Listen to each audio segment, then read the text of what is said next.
참 좋으신 예수님, 오늘 이 아침에도 감사를 드립니다.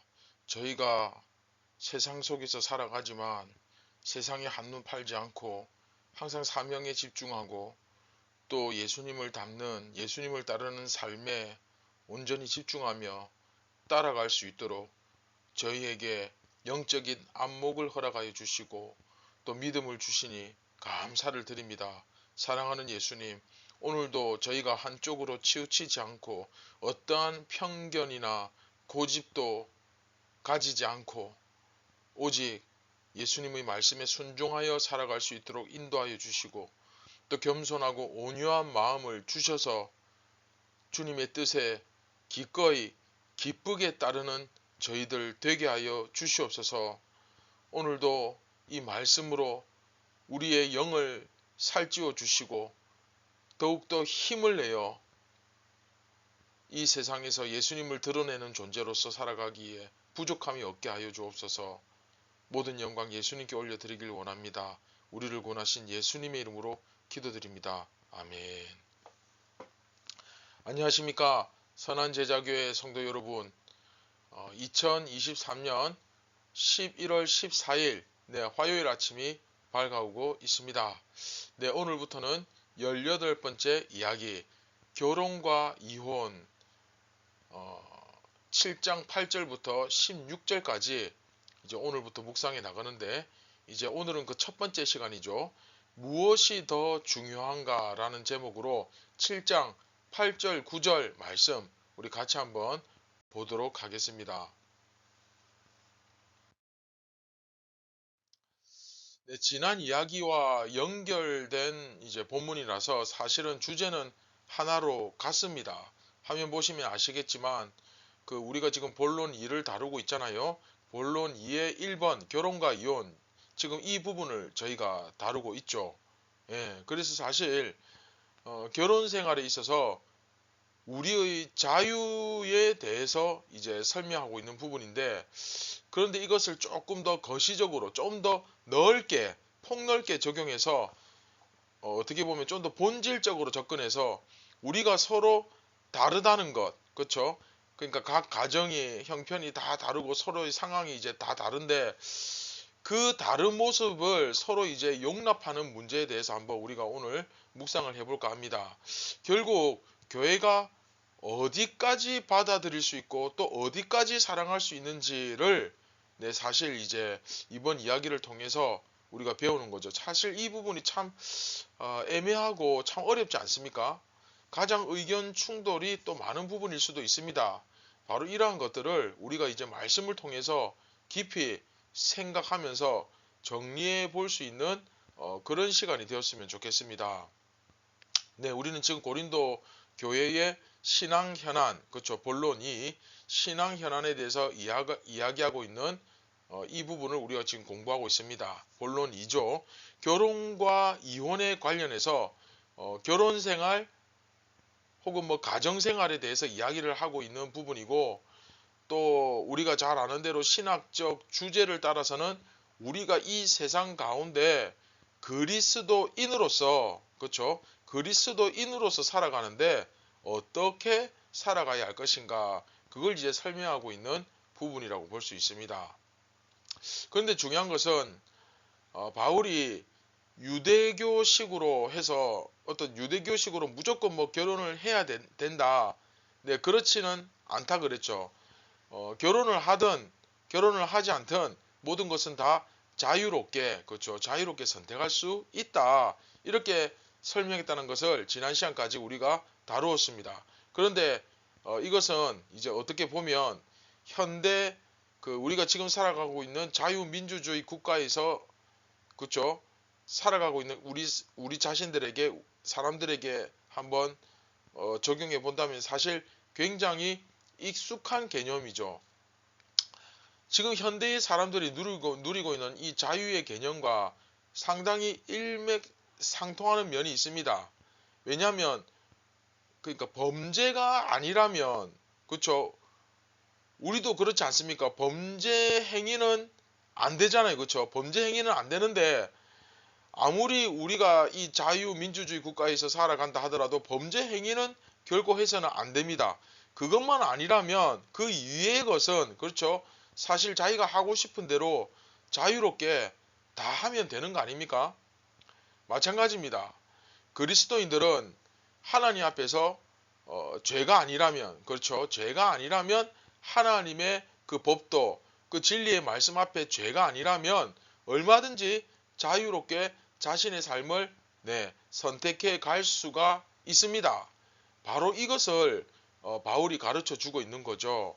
우리는 복음에 의해서 자유로워졌다. 그렇기 때문에 결혼을 반드시 해야만 되는 것은 아니고 그리고 혼자 산다고 해서 무슨 문제가 있는 것도 아니다. 중요한 것은 음행과 같은 악을 저지르지 않는 것이 중요한 것이다. 그렇죠? 이런 설명을 계속 이어오고 있었죠.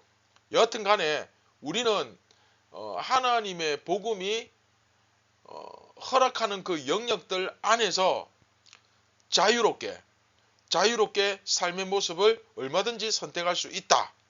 그리고 형제들이 그 삶의 모습을 선택할 때 그 선택한 것에 대해서 우리가 용납할 수 있어야 된다라는 것까지도 생각할 수 있겠죠. 그렇죠? 그 음행을 저지르거나 범죄하지 않는 선 안에서 그렇죠? 그래서 이 사람들은 이렇게 살고 또 저 사람들은 저렇게 살아가는데 그것에 대해서 무조건 딱 이렇게 해야만 한다. 딱 요게 바른 것이다. 이렇게 어떤 전체주의식으로 딱 이렇게 살아야만 돼 하는 식으로 재단해서는 안 되고 그 각자의 삶의 모습을 각자가 선택할 수 있도록 해야 됩니다. 이게 바로 진정한 복음의 메시지라고 할 수 있죠. 결국 정리해보면 바울은 이번 이야기를 통해서 결혼에 관련된 다양한 경우에 대해서 이제 설명하는 겁니다. 바울은 하나님께서 금하신 그 음행의 죄를 짓는 것이 아니라면 결국은 그거죠.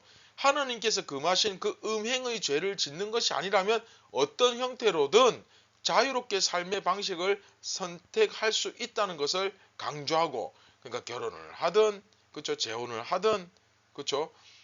또 결혼을 안 하든 간에 그건 자유다. 그래서 하나님의 이름으로 또는 율법의 이름으로 다른 어떤 사람들을 억압하거나 또 함부로 편견을 가지고 이렇게 판단하고 그렇게 보는 것을 금하고 있다 하는 것이 사실 이제 이번 이야기의 주된 메시지입니다.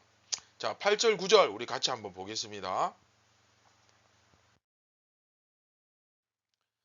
내가 결혼하지 아니한 자들과 가부들에게 이르노니 나와 같이 그냥 지내는 것이 좋으니라. 만일 절제할 수 없거든 결혼하라. 정욕이 불같이 타는 것보다 결혼하는 것이 나으니라.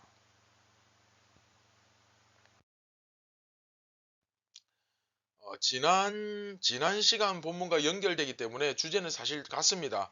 자유롭게 결혼 생활 할 수 있다. 그렇죠. 그거죠. 그 얘기인데 자 8절에 내가 결혼하지 아니한 자들과 과부들에게 이르노니 이렇게 되어 있죠.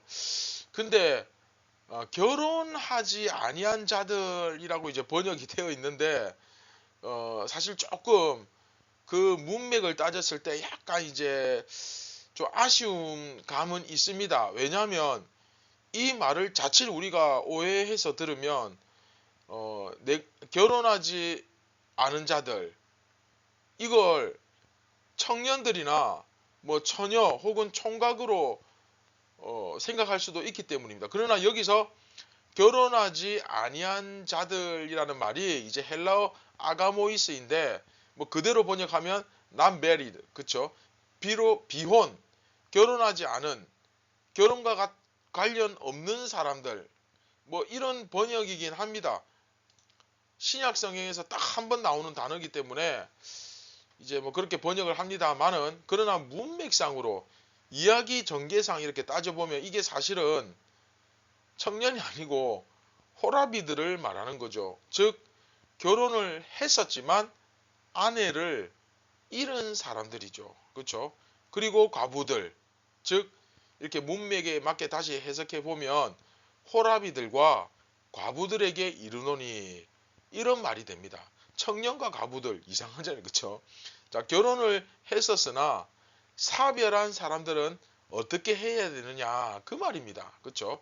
결혼을 했지만 사별한 사람들 어떻게 해야 되느냐 했을 때 사별했으면 나처럼, 자 여기서 또 나처럼 이 말 때문에 많은 신학자들이 바울도 호랍이었을 것이다 라고 추측합니다. 나처럼이란 이 단어 때문에. 그런데 이것은 좀 지나친 억측이 아닌가 생각됩니다. 여하튼 그냥 지내는 것이 좋으니라. 네, 이제 사별해서 아내를 잃었다, 뭐 남편을 잃었다 이렇게 될 때 또 그 상태에서 다시 결혼하려고 막 이렇게 노력할 때 어떻게 하는 것이 좋느냐? 그냥 지내는 것이 좋으니라. 그렇죠? 그렇게 이야기하는 거예요. 다시 결혼하려고 막 너무 그렇게 노력하지 말고 할 수만 있으면 그냥 지내는 것이 좋다. 그렇죠? 그렇다고 이게 결코 불법이라는 말 전혀 아닙니다. 그냥 혼자 지낼 수 있으면 혼자 지내는 것이 지혜롭지 않겠냐.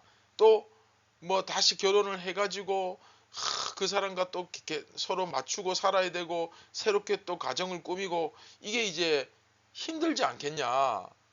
그런 표현이지 불법이라는 말은 아닙니다. 자, 그런가 하면 만일 절제할 수 없거든 결혼하라. 이건 또 무슨 얘기냐면 나이가 너무 적어요. 아직 젊습니다. 그래서 정욕이 불타는 듯이, 그쵸? 불같이 타는 것보다는 결혼하는 것이 낫다. 그쵸?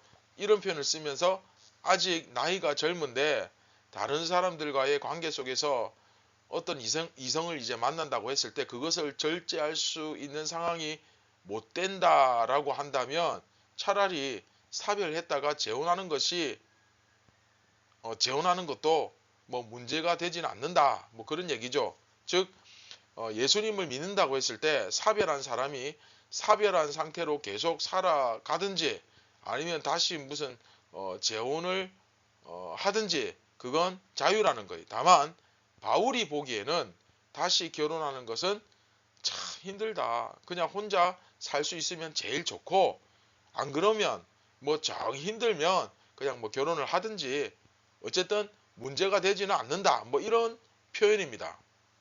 결국 자유의 영역 가운데 있다는 것을 바울이 설명하고 있는 거죠. 자유의 영역. 그렇죠? 자, 묵상과 적용을 한번 들어가 보겠습니다. 자, 말씀을 한번 이렇게 정리해 보면 이렇게 문맥을 따라 우리가 볼 때 결혼하지 않은 자들이 미혼자라고 보기는 어렵고 호랍입니다. 호랍이로 보는 것이 더 적절하죠. 즉 호랍이들과 가부들에게 이른다 그 말인데 원래 결혼을 했으나 배우자와 사별했을 경우에 어떻게 해야 되느냐 이것에 대해서 바울에게 물었는데 이제 바울이 굳이 다시 결혼하려고 애쓰기보다 그냥 지낼 수 있으면 그 상태로 살아가는 것이 좋다. 그렇게 대답하는 거죠. 답변을 해주는 거죠. 이것은 이제 신앙적으로 이게 더 올바른 길이다. 이렇게 제시하는 것이라기보다는 굳이 거기서 다시 결혼하기 위해 막 짝을 찾고 새롭게 가정을 꾸리는 그런 수고를 하느니 혼자 사는 것도 나쁘지 않다고 말하는 겁니다. 이해되셨죠? 그러나 이것은 하나님의 법도는 아니다. 자유다. 자, 그렇게 이야기하는 거죠. 그래서 바울은 아직 나이가 젊다거나 또 아직 그렇죠. 그 사별을 했지만 그 결혼한 지 얼마 안 됐어요. 그럴 경우에 꼭 그러니까 배우자를 그러니까 나이가 많든 적든 이거는 이제 좋다 나쁘다의 개념이 아니기 때문에 사별했다 하더라도 꼭 반드시 뭐 배우자를 두어야 한다. 나이를 불문하고 그런 압박감을 가지지 말라는 거예요. 꼭 그럴 필요는 없다는 거예요. 그런 압박감에 시달리는 것도 잘못이고 또 반대로 사별하면 다시 결혼해서는 안 된다는 식으로 바울이 더 좋다고 했을 뿐이지 안 된다는 표현은 아니거든요. 그러니까 결혼해서는 안 된다는 식으로 또 몰고 가서 함부로 판단하는 것도 잘못이다 이거예요. 그렇게 하지 말라는 거예요. 결국 모든 것은 이 자유의 영역 안에 놓여 있다는 거죠. 자, 요즘 들어 부쩍 이혼하는 사람들이 많이 늘었죠. 그러나 우리는 세상이 어떻게 하든 그거 따라가거나 그거 신경 쓰지 말고 어떻게 해서든 우리는 우리의 경건을 지키는 것이 중요합니다. 사실 이게 중요한 거죠. 그렇죠? 그것이 진정한 자유를 누리는 일체의 비결입니다. 다시 말하면 모든 것이 자유인데 그 자유를 가지고 예수님의 영광을 가리지 않는 것, 그렇죠? 예수님의 모습을 나타내며 예수님께 영광 올려 드리는 것, 그렇죠? 우리가 이러한 기준과 중심을 가지고 내가 속한 가정을 이렇게 탁 들여다본다면, 그렇죠? 어떻게 해야 할지 이미 답은 다 나오지 않습니까? 사실은 뭐 결혼이냐, 이혼이냐, 재혼이냐, 뭐 이런 것을 따지기 전에 내 삶이 전혀 예수님의 영광을 드러내지 못하는데 내 성품과 인격과 내 삶이 전혀 예수님을 닮지 않았는데 사실 그게 더 큰 문제죠. 여러분은 어떻습니까? 여러분이 속한 가정은 정말 예수님의 영광을 드러내며 즉 예수님처럼 살려고 애쓰는 가정 맞습니까? 또 그 중심과 그 기준 하나님의 법도를 잃지 않기 위해 기꺼이 희생과 고난을 감내할 수 있습니까? 자, 사랑하는 선한 제자교회 성도 여러분, 오늘 하루도 우리가 함부로 판단하지도 말고 또 쓸데없는 부담감에 빠지지도 말고 무엇이 정말 우리에게 중요한 것인지 진리 안에서 깨닫고 정말 그 진리 안에서 자유를 누리는 우리 모두가 되었으면 좋겠습니다. 말씀을 기억하시면서 우리 같이 기도하겠습니다. 사랑의 예수님, 오늘 저희가 이 결혼과 이혼 문제에 관해서 고린도전서 말씀을 묵상하면서 결국에는 모든 것이 자유인데 정말 예수님의 영광을 가리느냐, 음행을 저지르느냐, 이 경건을 지키지 못하고 죄 짓는 데 빠지느냐, 이것이 결국은 관건인데 예수님 오늘도 저희가 이 중심을 잃지 않기를 원합니다. 저희가 항상 예수님을 온전히 바라보며 예수님을 잘 따라갈 수 있기를 원합니다. 음행뿐만 아니라 우리의 경건을 방해하고 죄 짓는 데 발 빠르고 험담하고 분란을 짓고 비난하고 그리고 우리 안에 이런 죄가 들어와 죄의 본성을 따르는 그런 삶이 오늘 하루 우리 가운데 나타나지 않도록 성령님 지켜주시고 우리를 굳세게 하시며 강건케 하여 주시옵소서. 하나님 주시는 지혜로서 그것을 사리 분별을 잘하고 우리의 감정과 우리의 기분에 의해서 그런 것들에 휘둘리지 않도록 항상 우리의 경건과 거룩을 지켜나갈 수 있도록 성령님 용기를 주시고 인내와 지혜를 주시옵소서. 오늘도 예수님께 영광 올려드리길 원합니다. 우리를 구원하신 예수님의 이름으로 기도드립니다. 아멘. 사랑하는 선한 제자교회 성도 여러분, 오늘도 정말로 중요한 것이 무엇인지 그것을 잘 깨닫고 자유를 누리되 진리 안에서 마음껏 누릴 수 있기를 바랍니다. 감사합니다.